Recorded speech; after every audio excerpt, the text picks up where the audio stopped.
दोस्तों, इस वीडियो में जानेंगे कि हम 5 वर्ष से 18 वर्ष के निवासी के लिए आधार कार्ड में पिता पति का नाम या एड्रेस या तहसील या उसका पिन कोड सही करने के लिए फॉर्म को कैसे फिल करेंगे। देखिए, अगर आप इस वीडियो पर आए हैं, अगर आप अपने आधार कार्ड में कोई और सुधार कराना चाहते हैं तो हमारे चैनल पर सभी सुधार की वीडियो अलग अलग पड़ी हैं, अपलोडेड हैं, आप जा करके देख सकते हो। देखिए, सबसे पहले ऑप्शन पर आपको इनरोलमेंट आता है। ये नया आधार कार्ड बनवाने के लिए होता है कि नया आधार कार्ड बनवाने के लिए आप फॉर्म को कैसे फिल करेंगे, उसके लिए यहाँ पर टिक करते हैं। जो लोग अपने आधार कार्ड में सुधार कराना चाहते हैं तो उन्हें यहाँ पर टिक करना होता है। सुधार का मतलब अपडेट कराना, संशोधन कराना। तो हम अपने आधार कार्ड में पिता का नाम सही करा रहे हैं या एड्रेस सही करा रहे हैं, एक ही बात होती है। दोनों ये सारी चीजें एक ही ऑप्शन पे हमारी रहती हैं। तो हम यहाँ पर अपडेट पर क्लिक करेंगे। अगर आप भारतीय निवासी हैं तो पहले ऑप्शन पर क्लिक करें। अगर आप भारतीय निवासी नहीं हैं, नॉन रेसिडेंट इंडियन हैं, तो आप उस पर टिक करें। यह भारतीय रूल के अनुसार विदेशियों का भी आधार बन जाता है। तो यहाँ पर देखिए, जिनका आधार सही हो रहा है उन्हें अपना नाम यहाँ पर लिखना है। अगर वो अपने पिता के नाम के साथ साथ अपना नाम भी सुधार करा रहे हैं तो यहाँ पर उनको सही नाम लिखना है जो सुधार वो कराना चाहते हैं। तो फिलहाल को मैं अपना नाम यहाँ पर लिख देता हूं।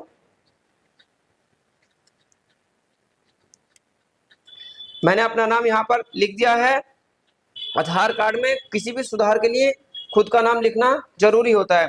उसके बाद यहाँ पर 3 नंबर का ये हमारा हो गया है। 3 नंबर का बी हम नहीं करेंगे, सी नहीं करेंगे, क्योंकि हम पिता का नाम सही करा रहे हैं या एड्रेस सही करा रहे हैं उसके लिए। फिर हमें देखिए यहाँ पर डी पे आता है। अगर आप आधार में कोई सुधार कराना चाहते हैं उसके लिए सेम ही फीस होती है।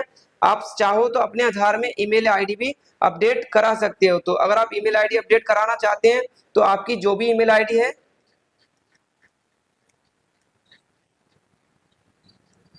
लिख दें। अगर आप नहीं कराना चाहते तो खाली भी छोड़ दें।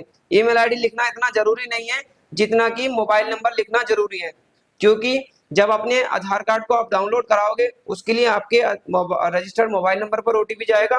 बिना उसके आपका आधार नहीं निकलेगा। तो आप अपना आधार कार्ड में मोबाइल नंबर लगाने के लिए, अगर आपके आधार में पहले से ही मोबाइल नंबर लगा है तो उसे आपको नहीं लिखना है। जो आप मोबाइल नंबर लगवाना चाहते हैं उस नंबर को आपको यहाँ पर लिखना है। तो यहाँ पर मैं कोई भी एग्जाम्पल के तौर पर मोबाइल नंबर लिख देता हूँ। यहाँ पर मोबाइल नंबर हमने लिख दिया है। उसके बाद आप अपना जो एड्रेस सही करा रहे हैं वो हेड ऑफ फैमिली बेस करा रहे हैं, डॉक्यूमेंट बेस करा रहे हैं। लगभग एड्रेस जो होता है वो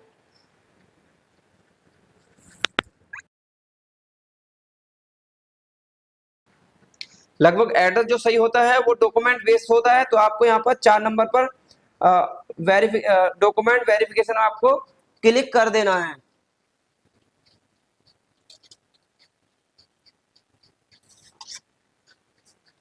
उसके बाद यहाँ पर ऑप्शन आता है 5 नंबर का। 5 नंबर का ऑप्शन आता है आपको अपना एड्रेस सही कराना है या पिता का नाम सही कराना है। कि देखिए, 5 नंबर का जो ऑप्शन होता है वो पिता के लिए भी होता है और एड्रेस के लिए भी होता है। तो ये सब चीजें एक में ही आती हैं और आपको अपने जो पिता का नाम है वो सही नाम यहाँ पर लिख देना है, जो भी आपका नाम हो। तो यहाँ पर मैं कुछ भी एग्जाम्पल के तौर पर अपने पिता का नाम लिख देता हूँ।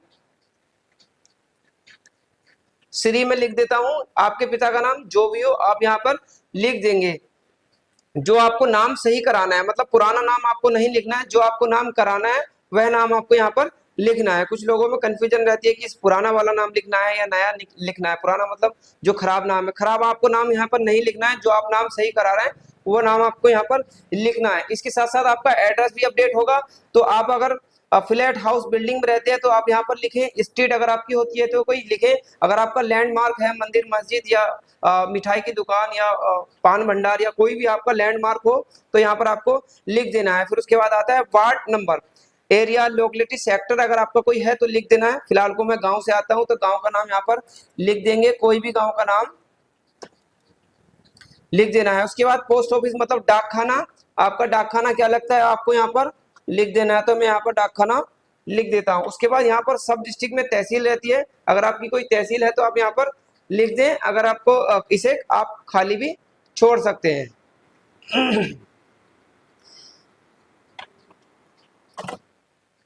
उसके बाद आपको यहाँ पर डिस्ट्रिक्ट, जो भी आपकी डिस्ट्रिक्ट है, जिला आपका यहाँ पर आपको लिख देना है। उसके बाद यहाँ पर आता है ऑप्शन पिन कोड। आपका जो भी सही पिन कोड है, अगर आप पिन कोड ही सुधार कराना चाहते हैं तो आपको सही पिन कोड यहाँ पर लिख देना है। उसके बाद यहाँ पर स्टेट, देखिए स्टेट का कुछ लोगों के स्टेट जो है काफी लंबे होते हैं, तो वह अपना स्टेट का नाम शॉर्ट में भी लिख सकते हैं। जैसे कि मेरा स्टेट है उत्तर प्रदेश, तो यहाँ पर मैं शॉर्ट में यूपी कर देता हूँ। उसके बाद जो बी नंबर का जो ऑप्शन है वो 5 से ही जुड़ा है, और बी नंबर का ऑप्शन सभी अपडेट से जुड़ा है। अगर आप आधार कार्ड में नाम सही कराना चाहते हैं तो PUI देना होता है, मतलब ये नाम से जुड़ा है। इस समय हम क्या सही करा रहे हैं, अपने पिता का नाम सही करा रहे हैं, उसके साथ साथ आप अपना एड्रेस भी सही करा रहे हैं। तो एड्रेस का मतलब होता है POA, proof of address. Proof of address में आप कौन सा डॉक्यूमेंट्स दे रहे हैं, आप वह डॉक्यूमेंट्स यहाँ पर लिख देना है। तो यहाँ पर अगर आप शादी, मान लीजिए कि आप अपनी वाइफ का आधार ठीक करा रहे हैं, तो यहाँ पर आपने अपनी वाइफ का नाम लिखा, आपने मोबाइल नंबर लिख दिया, फिर आपको यहाँ पर अपना नाम लिखना है, क्योंकि आप अपने वाइफ का नाम में, वाइफ के आधार कार्ड में अपना अपना नाम और एड्रेस कराना चाहते हैं, तो इन्हें यहाँ पर लिख देना है। देखिए उन्हीं के साथ साथ ये हो जाएगा। उसके बाद पिन कोड हो गया। फिर यह पूछ रहा है किसके कौन से डॉक्यूमेंट्स के आधार पर आप अपना एड्रेस सही करा रहे हैं। एड्रेस मतलब पिता पति का नाम, एड्रेस जो भी आप सही करा रहे हैं। तो यहाँ पर मैं निवासी लिखवा रहा हूँ, तो निवास को मैं डोमिसाइल लिख देता हूँ।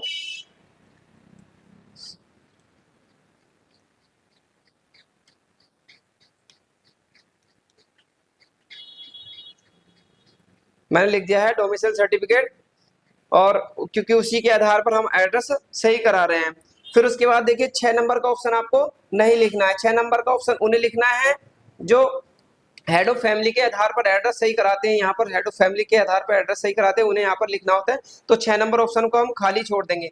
7 नंबर ऑप्शन हमारे लिए बहुत ही जरूरी है, क्योंकि जिसके आधार कार्ड में सुधार हो रहा है उनका आधार नंबर यहाँ पर लिखना है। ये केवल अपडेट के लिए, देखिए फॉर अपडेटेड एडिशनल इन्फॉर्मेशन। अगर आपने आधार कार्ड में कोई सुधार करा रहे हैं तो उसके लिए जरूरी है चीज। तो जिस आधार कार्ड में आपने एड्रेस सही कराया है, या आप पति हैं, आपने अपनी पत्नी का आधार सही कराया, उसमें अपना नाम डलवाया है, तो आपको अपनी पत्नी का आधार नंबर यहाँ पर लिखना है। तो पत्नी का आधार कार्ड यहाँ पर लिख देते हैं, या जिसका आधार में सुधार हो रहा है। मान लीजिए कि मेरे आधार में सुधार हो रहा है यहाँ पर यहाँ पर, तो मुझे अपना आधार नंबर यहाँ पर लिखना है। साथ साथ में सारी क्वेरी को सोल्व करके चल रहा हूँ। तो यहाँ पर कोई भी आप अपना आधार नंबर लिख दे। आधार नंबर आपने यहाँ पर लिख दिया। आपने क्या सुधार कराया, हमने सुधार कराया, हमने इसमें ईमेल आईडी भी दिया है, इसमें हमने मोबाइल नंबर भी दिया है, और इसमें हमने पिता पति का नाम मतलब एड्रेस भी दिया है। जो एड्रेस वाला ऑप्शन है पिता पति के लिए आता है, तो हमने एड्रेस भी सही कराया, या अपनी वाइफ में हमने अपना नाम डलवाया, इसलिए हम एड्रेस पर क्लिक करेंगे। उसके बाद यह जो डिटेल रहती है वो ऑपरेटर के लिए रहती है, जो आधार कार्ड अंदर बना रहे हैं, सही कर रहे हैं, उन्हें अपनी यहाँ डिटेल फिल करनी होती है। अगर वो उनके पास स्टाम्प है या सील है तो आप यहाँ पर लगा सकते हैं, अगर उनके पास नहीं है तो आप अपने यहाँ पर नाम लिखे और ऊपर अपना सिग्नेचर कर सकते हैं। यह ऑप्शन जो रहता है उसके लिए रहता है जो अपने आधार कार्ड में सुधार करा रहा है, तो उसके लिए सिग्नेचर करने के लिए रहता है। अगर उनसे सिग्नेचर नहीं आता है तो वह अपना फिंगर या थंब यहाँ पर लगा सकते हैं। फिर उसके बाद आता है डेट एंड टाइम। जो जो जरूरी है वही फिल करके बताया, बाकी आपको खाली छोड़ देना है। डेट और टाइम, जब स्लिप जनरेट होती है तो उस पर डेट और टाइम प्रिंट होके आता है, तो वही डेट और टाइम यहाँ पर लिखना होता है। ये ऑपरेटर लिख देंगे, आप खाली भी छोड़ सकते हो। तो यहाँ पर आपको सिग्नेचर अपना कर देना है। देखिए हमने आपको आधार कार्ड में शादी के बाद पिता पति का नाम कैसे सुधार करते हैं, एड्रेस कैसे सही करते हैं, उसके बारे में बताया। अगर आपकी इससे संबंधी कोई क्वेरी है तो चैनल पर कमेंट्स करें। वीडियो अच्छा लगा तो वीडियो को लाइक करें, चैनल पर नए हैं तो चैनल को सब्सक्राइब जरूर करें। ऐसे ही मिलते हैं किसी नेक्स्ट वीडियो में, तब तक के लिए जय हिंद।